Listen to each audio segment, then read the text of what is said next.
Beginning our day, November 16th, 2021. Luangpur Liam's biography, I got sent the PDF for that. That's pretty inspiring, as well as looking at that a little bit yesterday.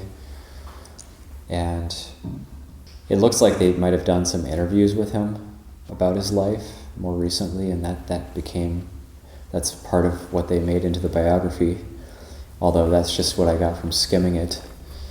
But every single thing in there is just super inspiring.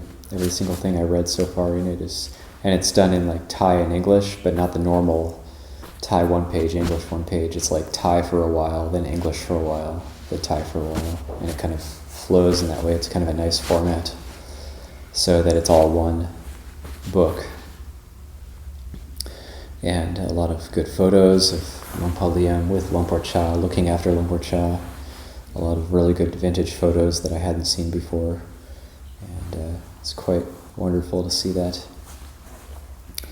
But in the page I flipped to, somebody is asking, like Luangpur Liam, about how do you relate to work, or like you do all these things, you build salas and you do all these things for the Sangha, and you're out there late at night and with the Sangha, working and pouring concrete and all those things that they do at Wat Pah Pong and at the Wat Pah Pong branch monasteries, and of course more recently building this chetty, which is now finished.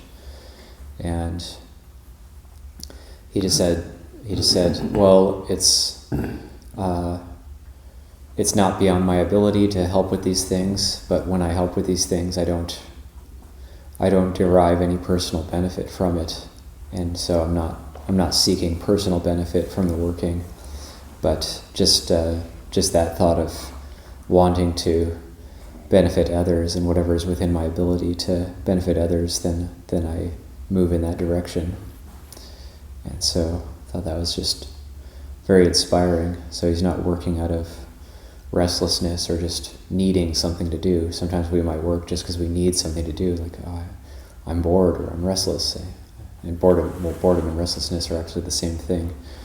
But need something to do. I remember before I ordained being bored. I kind of think about this sometimes, like boredom, like what is that? But I don't think I've ever been bored since I ordained. I can't remember ever being bored.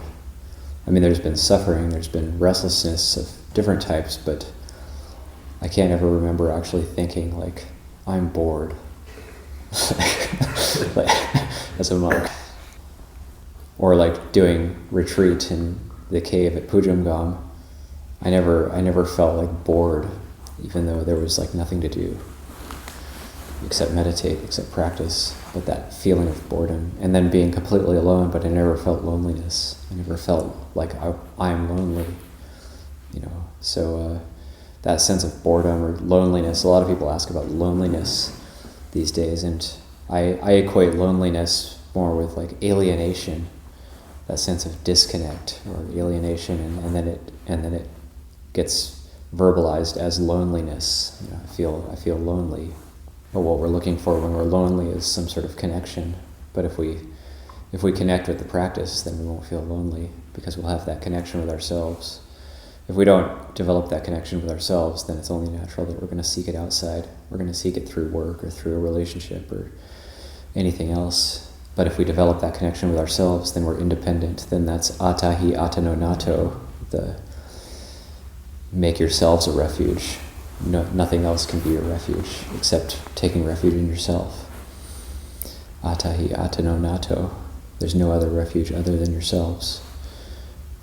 Dhammahi atano nato. There's no other refuge than the Dhamma.